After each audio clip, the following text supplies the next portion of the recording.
Cleveland Cavaliers versus New York Knicks, Game 2 Preview.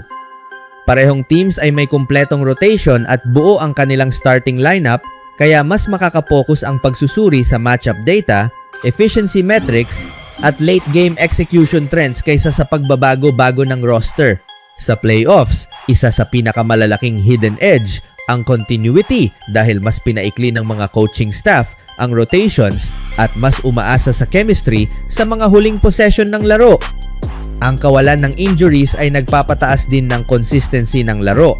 Ang minutes projections ng mga stars tulad nina Donovan Mitchell, Jalen Brunson, Evan Mobley at Mikal Bridges ay nagiging mas stable. Kapag walang pabago-bagong injury situation sa postseason, mas nagiging predictable ang usage rates, pace at defensive assignments ng bawat team. Dahil dito, mas malinaw din ang kabuuang statistical profile ng matchup. Isa pang mahalagang factor ay defensive fatigue. Dahil walang kulang sa rotation, kayang panatilihin ng parehong teams ang agresibong perimeter defense at switch-heavy schemes sa buong laro. Mas nakikinabang dito ang New York dahil pwedeng magpalit-palit sina Bridges, Hart at Anunoby sa pagbabantay sa pangunahing scorers ng Cleveland nang hindi bumababa ang depensa. Mukhang kontrolado ng Cleveland ang Game 1 sa halos 3 quarters bago tuluyang bumagsak sa huling bahagi ng laro na siyang nagbago sa narrative ng serye.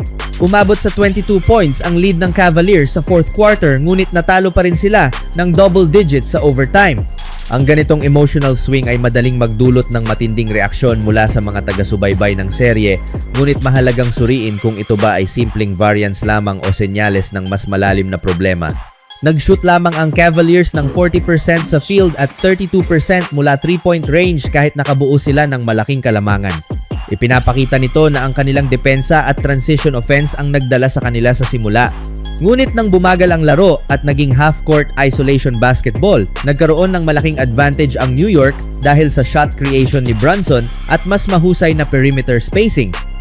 Naging stagnant ang mga late possessions ng Cleveland. Natrap si Mitchell ng agresibo habang hindi naparusahan ng secondary creators ang defensive rotations ng Knicks. Nagkaroon ang Cavaliers ng mamahaling turnovers at napilitang kumuha ng mahihirap na perimeter shots habang paubos na ang shot clock. Mas lumalala ang ganitong offensive issues sa road games kung saan karaniwang humihina ang shooting ng role players sa playoff environment.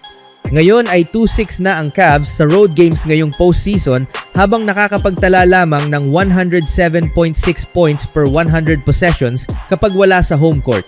Isa ito sa pinakamalalakas na metrics na sumusuporta sa New York para sa Game 2. Ipinakita ng Knicks kung bakit mahalaga sa playoffs ang experience at late game shot creation. Hindi sila nagpanik kahit mahigit 20 points ang kanilang hinahabol. Unti-unting tumaas ang kanilang defensive intensity habang si Brunson ay tuluyang nagkontrol ng tempo sa huling bahagi ng regulation. Nakagawa ang Knicks ng mas mataas na kalidad ng tira sa crunch time sa pamamagitan ng pag-atake sa mahihinang perimeter defenders ng Cavs at paglikha ng defensive mismatches gamit ang screens at transition switches. Ang kakayahan ni Brunson na gumawa ng opensa sa isolation ay isa sa pinakamahalagang playoff traits dahil mas pinapayagan ng officiating ang physical defense tuwing postseason. Nag-shoot lamang sila ng 31.3% mula 3-point range ngunit nanalo pa rin ng komportable sa overtime. Mahalaga ito dahil mas malakas ang Knicks offensively sa kanilang home games ngayong playoffs. Posibleng bumalik sa normal o mas gumanda pa ang kanilang shooting sa Game 2. Nag-a-average sila ng 119.9 points per 100 possessions sa bahay ngayong postseason habang may dominanteng plus 15.8 net rating. Ipinapakita ng numerong ito ang elite two-way efficiency at kung bakit isa pa rin sa pinakamalalakas na home court environment sa basketball ang Madison Square Garden.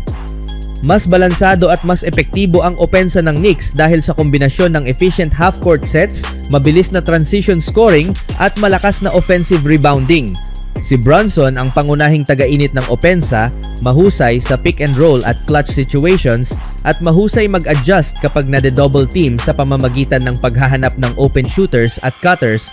Malaki rin ang ambag ni Bridges at Anunoby sa depensa na nagpapahirap sa kalaban sa paggawa ng tamang plays at matchups.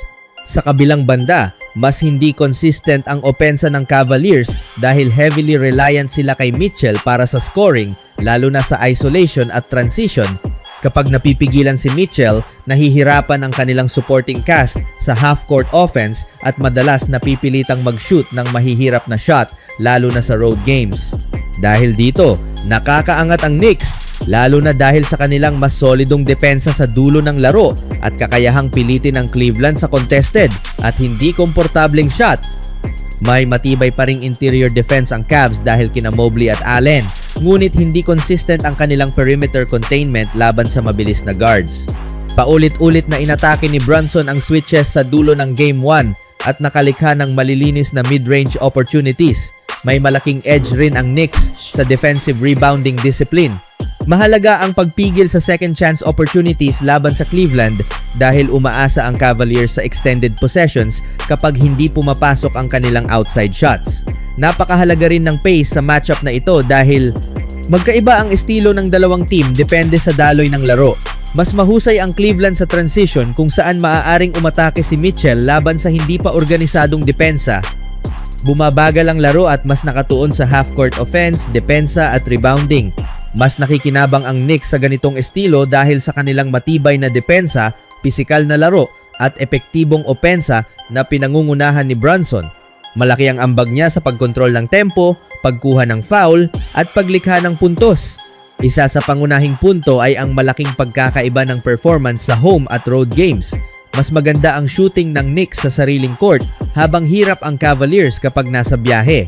Binibigyang diin din ang kahalagahan ng rebounding kung saan nakakakuha ang Knicks ng dagdag na possession sa pamamagitan ng offensive rebounds at hustle plays habang napipigilan nila ang second chance points ng kalaban.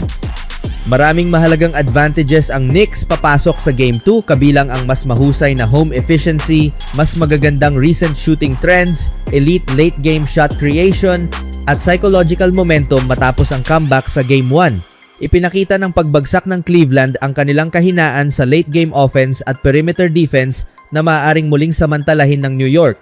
Masyado pa ring nakaasa ang Cavaliers sa isolation scoring ni Mitchell habang hirap ang kanilang role players sa road. Hindi rin maaaring balewalain ang elite playoff home metrics ng New York. Patuloy nilang pinapataas ang kanilang shooting efficiency, defensive intensity at rebounding dominance sa loob ng Madison Square Garden. Habang kontrolado ni Brunson ang tempo at posibleng gumanda pa ang 3-point shooting ng Knicks, malinaw na pabor muli ang matchup sa home team.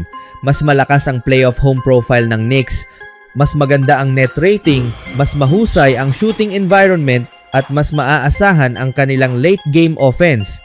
Ang kahinaan ng Cleveland sa road at emotional letdown matapos ang collapse sa Game 1 ay malaking concern. Ang defensive pressure, rebounding edge, at half-court execution ng New York ay inaasahang muling magkokontrol sa Game 2.